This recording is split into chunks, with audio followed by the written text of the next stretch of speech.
ವಿಶ್ವದ ಅತಿ ದೊಡ್ಡ ಗ್ರಾಹಕ, ಉತ್ಪಾದನೆಯಲ್ಲಿ ಪಾತಾಳ, ಬಂಗಾರದ ಬೆಳೆ ಇಳಿಕೆಗೆ ತಜ್ಞರ ಸೂತ್ರ. ಇದು ಭಾರತದ ಬಂಗಾರದ ಕತೆ.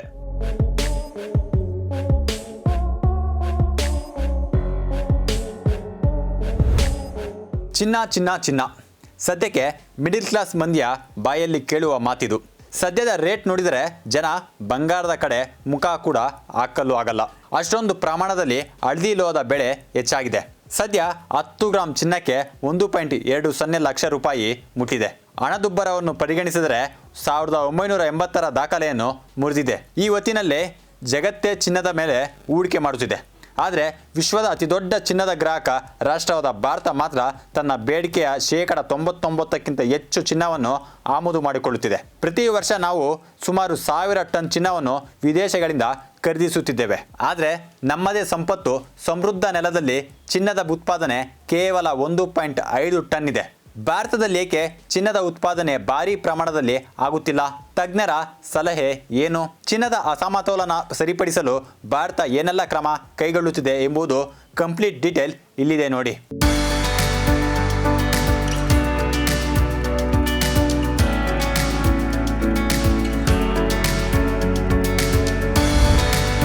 ಹೌದು, ಚಿನ್ನದ ಮೇಲೆ ಭಾರತೀಯರಿಗೆ ಇರುವ ಪ್ರೀತಿ ಜಗತ್ಪ್ರಸಿದ್ಧ. ಇಲ್ಲಿನ ಗೃಹಿಣಿಯರಿಗೆ ಬಂಗಾರ ಅಂದರೆ ಪಂಚಪ್ರಾಣ. ಅಷ್ಟರ ಮಟ್ಟಿಗೆ ಚಿನ್ನವನ್ನು ಭಾರತೀಯರು ಖರೀದಿಸುತ್ತಿದ್ದಾರೆ. ಆದರೆ ಇಷ್ಟೊಂದು ಪ್ರಮಾಣದಲ್ಲಿ ಬೇಡಿಕೆ ಇದ್ದರೂ ಕೂಡ ನಮ್ಮ ದೇಶದಲ್ಲಿ ಚಿನ್ನದ ಉತ್ಪಾದನೆ ಅತ್ಯಂತ ನಗಣ್ಯ ಮಟ್ಟದಲ್ಲಿದೆ. ಈಗ ಬಂಗಾರದ ಬೆಲೆ ದಾಖಲೆ ಮಟ್ಟದಲ್ಲಿ ಏರಿಕೆ ಕಂಡಿದ್ದು, ಸದ್ಯಕ್ಕೆ ಬಂಗಾರ ಅಂದರೆ ಕನಸಿನಲ್ಲೂ ಜ್ವರ ಬರುವ ರೀತಿ ಆಗಿದೆ. ಈ ಹಿನ್ನೆಲೆಯಲ್ಲಿ ಆರ್ಥಿಕ ತಜ್ಞರು ನಮ್ಮ ದೇಶದಲ್ಲಿಯೇ ಬಂಗಾರದ ಉತ್ಪಾದನೆಯನ್ನು ಹೆಚ್ಚಿಸಬೇಕು ಎಂದು ಸಲಹೆ ನೀಡುತ್ತಿದ್ದಾರೆ.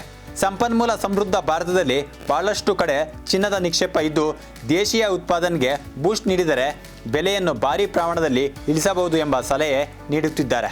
ವೇದಾಂತ ಚೇರ್ಮನ್ ಅನಿಲ್ ಅಗರ್ವಾಲ್ ಅವರು ಭಾರತೀಯ ದೇಶೀಯ ಚಿನ್ನದ ಉತ್ಪಾದನೆಗೆ ವೇಗವನ್ನು ನೀಡಲೇಬೇಕು ಎಂದು ಸರ್ಕಾರಕ್ಕೆ ಆಗ್ರಹಿಸಿದ್ದಾರೆ. ಈ ಮೂಲಕ ಚಿನ್ನವನ್ನು ಸಾಮಾನ್ಯರಿಗೂ ತಲುಪಿಸಬಹುದು ಎಂದಿದ್ದಾರೆ. ಭಾರತದಲ್ಲಿ ಚಿನ್ನದ ಉತ್ಪಾದನೆ ಇಷ್ಟೊಂದು ಕಮ್ಮಿ ಯಾಕೆ? ಭಾರತದಲ್ಲಿ ಚಿನ್ನದ ಉತ್ಪಾದನೆ ಇಷ್ಟೊಂದು ಪ್ರಮಾಣದಲ್ಲಿ ಕಡಿಮೆ ಇರಲು ಕಾರಣಗಳು ಬಹಳಷ್ಟಿವೆ. ಅದೇನು ಎಂಬುದು ಗಮನಿಸಿದರೆ ಹಳೆ ಗಣಿಗಾರಿಕೆಯ ಕಾನೂನುಗಳು, ಖಾಸಗಿ ಹೂಡಿಕೆದಾರರ ಕೊರತೆ ಮತ್ತು ಹೊಸ ಚಿನ್ನದ ನಿಕ್ಷೇಪಗಳನ್ನು ಪತ್ತೆ ಹಚ್ಚಲು ಇದ್ದ ತಾಂತ್ರಿಕ ಸವಾಲುಗಳು ಭಾರತದಲ್ಲಿ ಚಿನ್ನದ ಉತ್ಪಾದನೆ ಕಡಿಮೆಯಾಗಲು ಕಾರಣವಾಗಿದೆ. ಪ್ರಮುಖವಾಗಿ ದಶಕಗಳಿಂದ ಕರ್ನಾಟಕದ ರಾಯಚೂರಿನ ಹಟ್ಟಿ ಚಿನ್ನದ ಗಣಿ ಮಾತ್ರ ದೇಶದ ಪ್ರಮುಖ ಚಿನ್ನದ ಉತ್ಪಾದಕನಾಗಿತ್ತು. ಭಾರತದ ಒಟ್ಟು ಚಿನ್ನದ ಉತ್ಪಾದನೆಯಲ್ಲಿ ಸುಮಾರು 80% ಪಾಲು ಕರ್ನಾಟಕದ್ದೇ ಆಗಿದೆ. ಆದರೆ ದೇಶದ ಬೃಹತ್ ಬೇಡಿಕೆಗೆ ಹೋಲಿಸಿದರೆ ಇದು ಉತ್ಪಾದನೆ ಸಾಗರದಲ್ಲಿ ಒಂದು ಹನಿಯಷ್ಟೇ.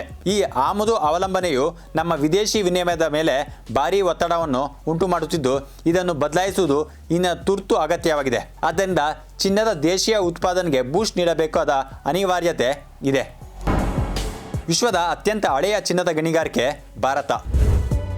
ಈಗ ಸ್ವಲ್ಪ ಚಿನ್ನದ ಇತಿಹಾಸ ಕಡೆ ಗಮನ ಹರಿಸಿದರೆ ಭಾರತವು ವಿಶ್ವದ ಅತ್ಯಂತ ಹಳೆಯ ಚಿನ್ನದ ಗಣಿಗಾರಿಕೆಗೆ ಕೇಂದ್ರಗಳಲ್ಲಿ ಒಂದಾಗಿದೆ. ಇಲ್ಲಿ 6000ದಿಂದ 8000 ವರ್ಷಗಳ ಹಿಂದೆಯೇ ಚಿನ್ನದ ಗಣಿಗಾರಿಕೆ ಮಾಡಲಾಗುತ್ತಿತ್ತು ಎಂಬುದಕ್ಕೆ ಪುರಾವೆಗಳಿವೆ. ಪ್ರಾಚೀನ ಭಾರತೀಯರು ದೇಶದ 900ಕ್ಕೂ ಹೆಚ್ಚು ಸ್ಥಳಗಳಲ್ಲಿ ಪಾತ್ರೆಗಳಲ್ಲಿ ಜಾಲಿಸುವ ಮೂಲಕ ಚಿನ್ನವನ್ನು ತೆಗೆಯುತ್ತಿದ್ದರು. ಈ ಪದ್ಧತಿ ಇಂದಿಗೂ ಹಲವೆಡೆ ಜೀವಂತವಾಗಿದೆ. ಕರ್ನಾಟಕದ ಹಟ್ಟಿ ಗಣಿಯಲ್ಲಿ ಸಿಕ್ಕ ಮರದ ಮಾದರಿಗಳ ಕಾರ್ಬನ್ ಡೇಟಿಂಗ್ ಪ್ರಕಾರ ಅಲ್ಲಿ ಸುಮಾರು 4 ವರ್ಷಗಳ ಹಿಂದೆಯೇ ಚಿನ್ನದ ಗಣಿಗಾರಿಕೆ ಪ್ರಾರಂಭವಾಗಿತ್ತು. ಅಂದಿನ ಗಣಿಗಾರರು ಕೇವಲ ಸಾಂಪ್ರದಾಯಿಕ ವಿಧಾನಗಳಿಗೆ ಸೀಮಿತವಾಗಿರಲಿಲ್ಲ. ಬಂಡೆಗಳನ್ನು ಒಡೆಯಲು ಬೆಂಕಿ ನೀರಿನ ತಂತ್ರವನ್ನು ಮತ್ತು ಭೂಗತ ಗಣಿಗಳಿಂದ ನೀರನ್ನು ಹೊರಹಾಕುವಂತಹ ಸುಧಾರಿತ ತಂತ್ರಜ್ಞಾನವನ್ನು ಬಳಸುತ್ತಿದ್ದರು. ಇದು ಆಧುನಿಕ ಯುಗಕ್ಕೆ ಮುನ್ನವೇ ಅವರಿಗಿದ್ದ ಅದ್ಭುತ ಜ್ಞಾನಕ್ಕೆ ಸಾಕ್ಷಿಯಾಗಿದೆ. ಈ ಶ್ರೀಮಂತ ಪರಂಪರೆಯ ಬಗ್ಗೆ ಸಂಶೋಧಕರು, ಹೂಡಿಕೆದಾರರು ಮತ್ತು ಗಣಿಗಾರಿಕೆ ತಜ್ಞರು ಹೊಸ ಆಸಕ್ತಿ ವಹಿಸುವುದು ಅಗತ್ಯವಿದೆ.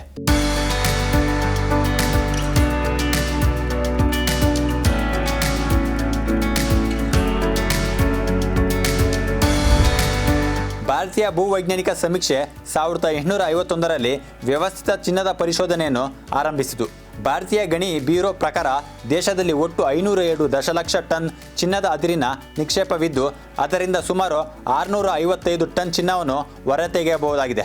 ಈ ಸಂಪನ್ಮೂಲಗಳು ದೇಶದ 400ಕ್ಕೂ ಹೆಚ್ಚು ಸ್ಥಳಗಳಲ್ಲಿ ಹರಡಿಕೊಂಡಿದ್ದು, ಇದರ ಕಾರ್ಯಸಾಧ್ಯತೆಯನ್ನು ಪರೀಕ್ಷಿಸಲು ಆಳವಾದ ಡೈಮಂಡ್ ಡ್ರಿಲ್ಲಿಂಗ್ ಮತ್ತು ಪರಿಶೋಧನಾ ಗಣಿಗಾರಿಕೆ ನಡೆಯಬೇಕಿದೆ. ಒಂದು ಕಾಲದಲ್ಲಿ ವಿಶ್ವದ ಅತಿದೊಡ್ಡ ಮತ್ತು ಆಳವಾದ ಗಣಿಗಳಲ್ಲಿ ಒಂದಾಗಿದ್ದ ಕೋಲಾರದ ಚಿನ್ನದ ಗಣಿ 1884ರಿಂದ 2001ರವರೆಗೆ ಕಾರ್ಯನಿರ್ವಹಿಸಿ 800 ಟನ್ಗೂ ಹೆಚ್ಚು ಚಿನ್ನ ಉತ್ಪಾದಿಸಿತು. ಆದರೆ ಆರ್ಥಿಕ ನಷ್ಟದಿಂದ ಅದನ್ನು ಮುಚ್ಚಲಾಯಿತು. ಇಂದು ಕರ್ನಾಟಕದ ಅಟ್ಟಿ, ಊಟಿ ಮತ್ತು ಹೀರಾಬುದ್ದೀನ್ ಗಣಿಗಳಿಂದ ಕೇವಲ 2 ಟನ್ ಪ್ರಾಥಮಿಕ ಚಿನ್ನ ಉತ್ಪಾದನೆಯಾಗುತ್ತದೆ. ಇದರಲ್ಲಿ 80% ಪಾಲು ಕರ್ನಾಟಕದ್ದೇ. ವರ್ಷದಿಂದ ವರ್ಷಕ್ಕೆ ಇಳಿಯುತ್ತಿದೆ ಚಿನ್ನದ ಉತ್ಪಾದನೆ. ಭಾರತವು ವಿಶ್ವದ 2ನೇ ಅತಿ ದೊಡ್ಡ ಚಿನ್ನದ ಮಾರುಕಟ್ಟೆಯಾಗಿದ್ದು ವಾರ್ಷಿಕ ಬೇಡಿಕೆ ಸುಮಾರು 400 ಟನ್ಗಳಷ್ಟಿದೆ. ಇದು ಜಾಗತಿಕ ಬೇಡಿಕೆಯ 25% ಆಗಿದೆ. ಆದರೆ ನಮ್ಮ ದೇಶೀಯ ಉತ್ಪಾದನೆ ತೀರಾ ಕಡಿಮೆ ಇರುವುದರಿಂದ ಈ ಅಗಾಧ ಬೇಡಿಕೆಯನ್ನು ಬಹುತೇಕ ಆಮದಿನ ಮೂಲಕವೇ ಪೂರೈಸಲಾಗುತ್ತಿದೆ. ಪ್ರಸ್ತುತ ಭೂಗತ ಗಣಿಗಳಿಂದ 1 ಗ್ರಾಂ ಚಿನ್ನವನ್ನು ಉತ್ಪಾದಿಸಲು ಸುಮಾರು 4,500 ರೂಪಾಯಿ ವೆಚ್ಚವಾಗುತ್ತದೆ.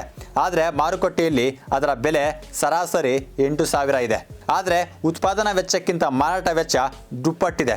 1884ರಲ್ಲಿ ಕರ್ನಾಟಕದಲ್ಲಿ ಚಿನ್ನದ ಬೆಲೆ ಪ್ರತಿ ಗ್ರಾಮ್ಗೆ ಕೇವಲ 2.5 ರೂಪಾಯಿ ಇದ್ದಾಗ 5.3 ಟನ್ ಚಿನ್ನ ಉತ್ಪಾದಿಸಲಾಗಿತ್ತು.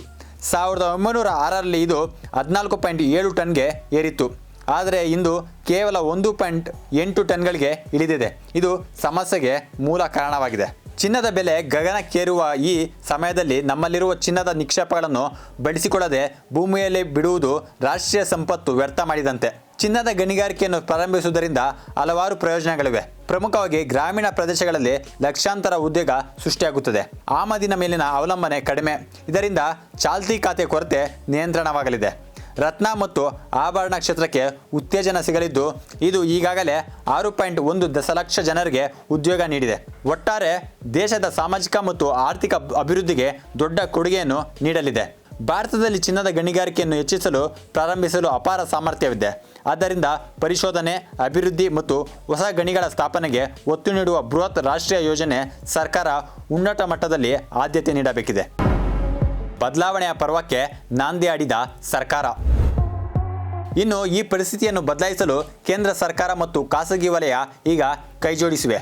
ಇದರ ಫಲವಾಗಿ ಸುಮಾರು 80 ವರ್ಷಗಳ ನಂತರ ದೇಶದಲ್ಲಿ ಒಂದು ಬೃಹತ್ ಖಾಸಗಿ ಚಿನ್ನದ ಗಣಿ ಕಾರ್ಯಾರಂಭ ಮಾಡುತ್ತಿದೆ.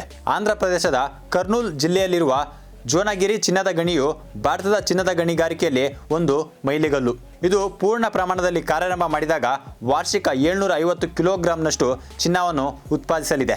ಕೆಲವೇ ವರ್ಷಗಳಲ್ಲಿ ಇದರ ಸಾಮರ್ಥ್ಯವನ್ನು 1000 ಕಿಲೋಗ್ರಾಂಗೆ ಅಂದರೆ 1 ಟನ್ ಹೆಚ್ಚಿಸುವ ಗುರಿಯನ್ನು ಹೊಂದಿದೆ. ಈ ಒಂದೇ ಗಣಿಯಿಂದ ಭಾರತದ ಪ್ರಸ್ತುತ ಚಿನ್ನದ ಉತ್ಪಾದನೆಯು ಬಹುತೇಕ ಡಬ್ಬಲ್ ಆಗಲಿದೆ. ಆದರೆ ಅದು ಕೂಡ ಸಾಕಾಗಲ್ಲ. ಯಾಕಂದರೆ 1000 ಟನ್ ಬಂಗಾರವನ್ನು ಭಾರತ ಪ್ರತಿ ವರ್ಷ ಆಮದು ಮಾಡಿಕೊಳ್ಳುತ್ತಿದೆ. ಉತ್ಪಾದನೆ 2 ಟನ್ ದಾಟುತ್ತಿಲ್ಲ.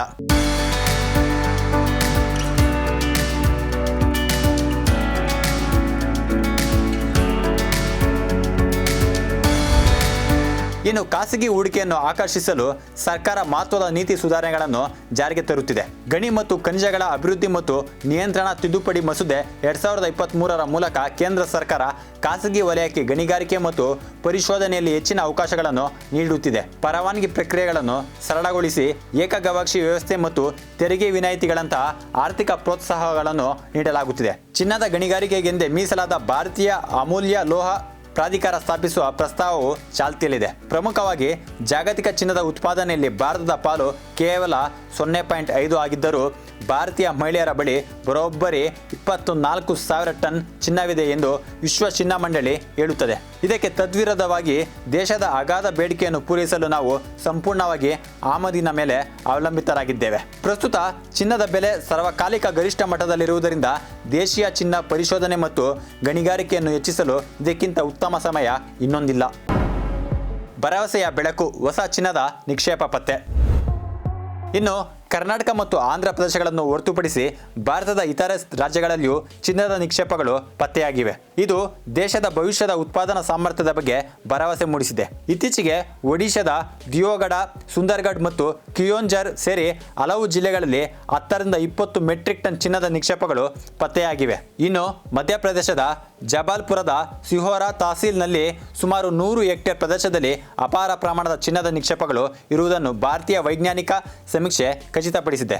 ಉತ್ತರ ಪ್ರದೇಶದ ಸೋನಭದ್ರ ಜಿಲ್ಲೆಯ ಸೋನ್ ಪಹಾಡಿ ಮತ್ತು ಹದ್ರಿ ಪ್ರದೇಶಗಳಲ್ಲಿಯೂ ಗಣನೀಯ ಪ್ರಮಾಣದ ಚಿನ್ನದ ನಿಕ್ಷೇಪಗಳು ಪತ್ತೆಯಾಗಿವೆ. ಕರ್ನಾಟಕದಲ್ಲಿ ಅಟ್ಟಿ ಚಿನ್ನದ ಗಣಿ ಹೊರತುಪಡಿಸಿದರೆ ಬೇರೆ ಕಡೆಯೂ ಚಿನ್ನದ ನಿಕ್ಷೇಪಗಳು ಹುಡುಕಾಟ ನಡೆಯುತ್ತಿದ್ದು ಹಲವು ಜಿಲ್ಲೆಗಳಲ್ಲಿ ಚಿನ್ನದ ಕುರುಹು ಪತ್ತೆಯಾಗಿದೆ.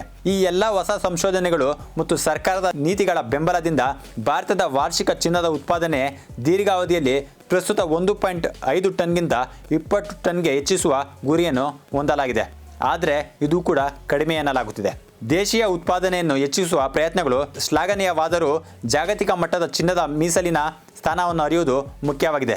ಭಾರತವು ಪ್ರಸ್ತುತ ಸುಮಾರು 876 ಟನ್ ಚಿನ್ನದ ಮೀಸಲನ್ನು ಹೊಂದಿದೆ. ಅಮೆರಿಕ 8100 ಟನ್ಗಿಂತ ಹೆಚ್ಚು ಚಿನ್ನದ ಮೀಸಲು ಹೊಂದುವ ಮೂಲಕ ಮೊದಲ ಸ್ಥಾನದಲ್ಲಿದೆ. ಜರ್ಮನಿ, ಇಟಲಿ, ಫ್ರಾನ್ಸ್ ಮತ್ತು ಚೀನಾದಂತಹ ದೇಶಗಳು ಸಾವಿರಾರು ಟನ್ ಚಿನ್ನವನ್ನು ಹೊಂದಿವೆ.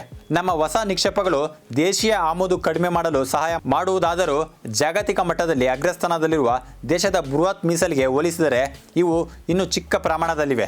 ಭಾರತ 2024ರಲ್ಲಿ 803 ಟನ್ ಬಂಗಾರವನ್ನು ಆಮದು ಮಾಡಿಕೊಂಡಿದೆ. 2025ರಲ್ಲಿ ಬೆಲೆ ಏರಿಕೆ ಕಾರಣದಿಂದ 600ರಿಂದ 700 ಟನ್ ಬಂಗಾರವನ್ನು ಮಾತ್ರ ಆಮದು ಮಾಡಿಕೊಳ್ಳಲಿದೆ ಎನ್ನಲಾಗುತ್ತಿದೆ. ಆದರೆ ಉತ್ಪಾದನೆ ಮಾತ್ರ ಕಡಿಮೆ ಇದ್ದು ಇದನ್ನು ಹೆಚ್ಚಿಸಬೇಕಾದ ಅನಿವಾರ್ಯತೆ ಭಾರತಕ್ಕಿದೆ.